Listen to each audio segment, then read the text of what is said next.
Dans cette vidéo, nous allons parler de Vladislava Galagan. Cet athlète russe fascine par son physique atypique qui est à la fois extrêmement musclé pour une femme, mais pourtant avec des traits au niveau du visage qui sont restés féminins. À ton avis, un tel physique peut-il être obtenu naturellement ? Et sinon, comment a-t-elle fait pour garder un visage aussi féminin ? Dis-moi ce que t'en penses dans les commentaires. C'est parti pour la vidéo générique. I've been on the side too long, don't know my pain's a nightmare. Devil on my back, fuck that and overdose. Pour situer un petit peu le contexte, Vladislava Galagan est une athlète russe âgée de 27 ans et qui pratique la musculation depuis plus de 10 ans. Jusque-là, rien d'anormal, mais ce qui fait véritablement sa particularité, c'est que, comme je vous l'ai dit dans l'introduction, elle a un physique qui est extrêmement musclé pour une femme. Je pense que personne ne pourra trouver quelque chose à redire à ça, mais ce qui fait vraiment son caractère unique, c'est son visage qui, malgré sa masse musculaire impressionnante, est resté totalement féminin. Et cette particularité lui a valu d'avoir une popularité croissante sur les réseaux sociaux avec plus de 2 millions d'abonnés sur Instagram et lui a également permis d'ouvrir, je vais quand même le mentionner, un compte OnlyFans où elle poste des photos d'elle, on va dire privées, qui lui permettent de gagner plus de 10 000 € par mois. Vladislava n'est bien sûr pas la seule femme musclée des réseaux sociaux et d'internet, mais en général, les femmes qui sont très musclées, avec son degré de masse musculaire et son degré de sèche, vont avoir tendance à avoir des visages qu'on pourrait qualifier de plus masculins. La première question à se poser, Vladislava peut-elle être naturelle ? Quand on voit ces photos, et attention, on ne parle pas que de photos qui peuvent être trafiquées ou en tout cas un petit peu avantageuses, notamment les selfies dans la salle de bain où il n'y a pas de comparaison, où il y a la lumière, on voit bien qu'elle a un gabarit vraiment impressionnant. Donc pour répondre sans tergiverser, est-ce que son physique peut être obtenu naturellement ? Je ne pense pas du tout. Et ça tombe bien puisque elle a avoué, elle a reconnu, alors j'ai pas pu trouver la source, je vais mettre un petit bémol, mais c'est que a priori, elle a reconnu dans plusieurs stories sur Instagram avoir eu recours à des produits dopants, sans toutefois préciser lesquels. La question qu'on peut donc rapidement se poser, c'est qu'elle n'aurait pas pris de stéroïdes anabolisants, en gros des dérivés de la testostérone, mais qu'elle aurait pris d'autres hormones. On peut citer rapidement l'hormone de croissance, l'insuline, qui sont utilisées par les bodybuilders pour développer leur physique en association à de la testostérone. Et là encore, je ne pense pas, puisque oui, ce sont des hormones anabolisantes, mais sans avoir de testostérone comme base en termes de produits dopants, je ne pense pas que ça suffise à développer une telle masse musculaire. Les gens qui pensent qu'un peu d'hormones de croissance, ça va développer des physiques monstrueux, vous vous fourrez en gros le doigt dans l'œil. Il faut une base de testostérone. Oui, ça peut aider un petit peu, mais en termes d'anabolisme pur, surtout chez une femme, l'insuline et l'hormone de croissance ne suffiront pas. Donc maintenant, si on admet qu'elle prend des produits dopants, des stéroïdes anabolisants à base de dérivés de la testostérone, la deuxième grande question, c'est pourquoi elle ne se virilise pas plus et comment elle a pu garder un visage aussi féminin. Pour faire un petit rappel sur les stéroïdes anabolisants, ce sont des dérivés de la testostérone qui va avoir un effet de virilisation, que ce soit sur les hommes, on peut voir les enfants, les garçons quand ils font leur puberté, ils se virilisent, ils deviennent des hommes, mais aussi de façon, c'est pas paradoxal en fait, c'est simplement un effet logique chez les femmes avec des effets secondaires, puisque ce sont des effets qui sont, on va dire, qui ne sont pas voulus par les femmes qui prennent ce genre de produit, que l'on peut détailler et commenter ensemble. Le premier effet virilisant, c'est l'hypertrophie musculaire. Je sais, ça peut prêter à sourire,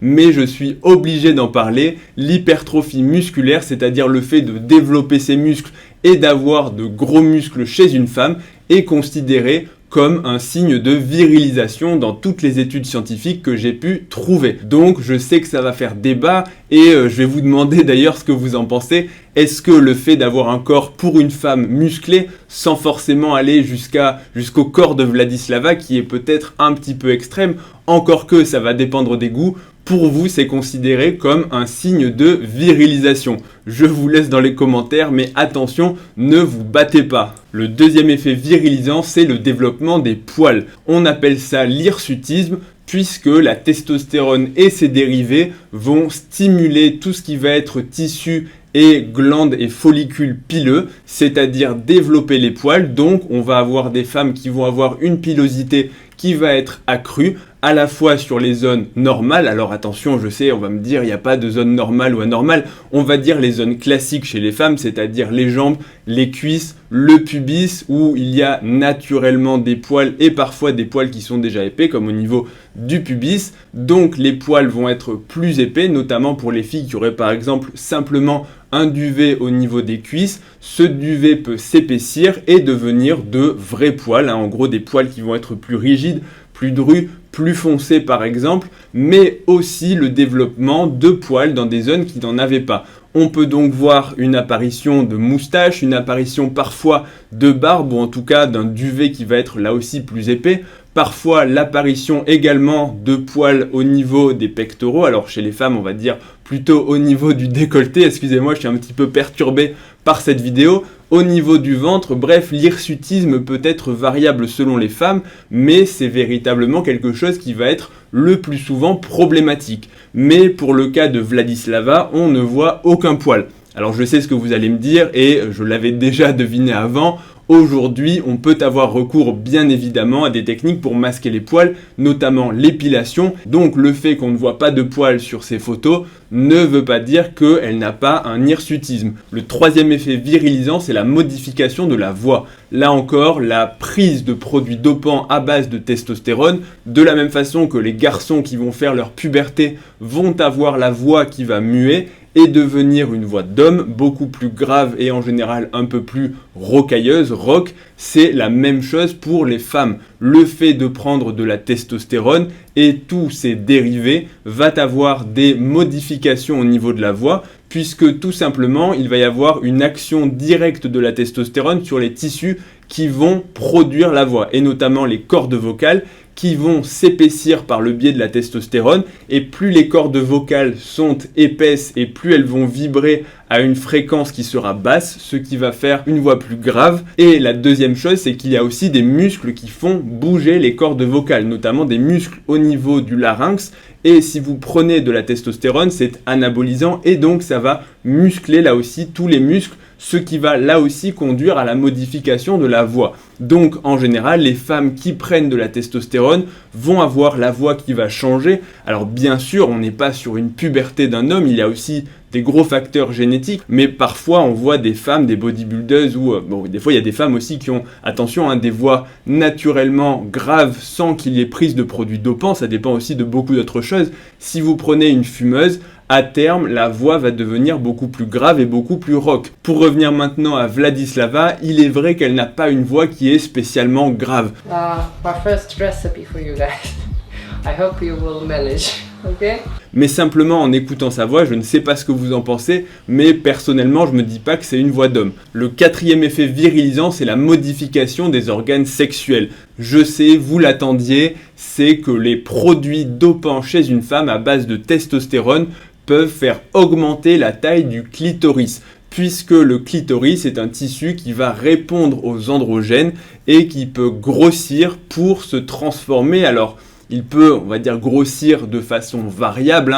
Personne, aucune femme n'aura véritablement un pénis, mais pour dire les choses, parfois ça peut quand même devenir assez gros et être un petit peu, on va dire, handicapant dans la vie privée des femmes. Mais pourtant, c'est un effet bien réel, bien qu'il y ait clairement un gros tabou là-dessus. Et je sais, avant que vous me le demandiez, non, je ne sais pas pour Vladislava. Je pense que pour tous ceux qui le souhaitent ou qui voudraient aller vérifier, il existe la possibilité de s'abonner à son OnlyFans. Et d'ailleurs, si tu as regardé bien sûr son OnlyFans pour des raisons de curiosité scientifique, je ne te juge absolument pas, tu peux nous dire en commentaire est-ce qu'elle a eu cet effet indésirable ou pas. Le cinquième effet virilisant, c'est la modification du visage. Avec la prise de produits dopants et de dérivés de la testostérone, le visage d'une femme peut se modifier et devenir plus masculin. C'est-à-dire, en gros, avoir des traits qui vont être des caractéristiques visuels qui vont être beaucoup plus associés aux hommes, bien que, là encore, je sais, il y a des hommes qui vont avoir des visages plus féminins, des femmes qui naturellement vont avoir des visages plus masculins, donc au final, c'est pas quelque chose de binaire, il y a des gens chez qui on a parfois du mal à différencier visuellement si ce sont des hommes ou des femmes, hein, ce sont des visages qui sont androgynes, mais il y a quand même des caractéristiques, des facial features, comme ils diraient les Anglais, qui vont déterminer si un visage est masculin, notamment des traits plus anguleux, une mâchoire plus carrée, des traits plus durs, et tout ça peut être modifié de façon au moins partielle par la prise de produits dopants. Il y a plusieurs mécanismes. Le premier, ça va être au niveau de la répartition graisseuse, c'est que la testostérone va modifier légèrement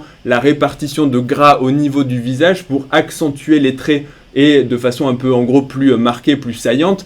Pareil pour la musculature du visage, hein. Je rappelle que sur le visage, il va y avoir des muscles qui peuvent là aussi se développer, notamment les muscles masséters au niveau des mâchoires, les muscles temporaux. Donc si ces muscles s'hypertrophient un petit peu, ils peuvent donner l'impression d'un visage plus anguleux, plus carré. Ensuite, il va aussi y avoir, même si la structure osseuse n'est pas modifiée à proprement parler, la forme du visage ne change pas vraiment, mais les os peuvent grossir un petit peu et se développer, ce qui peut là aussi donner un aspect un peu plus dur au visage. Donc véritablement, le fait de dire que des femmes qui prennent des hormones ont le visage qui se modifie, ça n'est pas quelque chose qui est un fantasme, hein, c'est quelque chose de réel. Bien sûr, ça va là encore dépendre des doses, des produits, de la durée d'utilisation. C'est pas comme si tu te fais un jour une injection de testostérone ou que si une femme prend un cachet de testostérone, qu'elle va se réveiller le lendemain avec le visage cubique. Ça ne marche pas comme ça. Mais c'est quelque chose qui peut s'observer au fil du temps.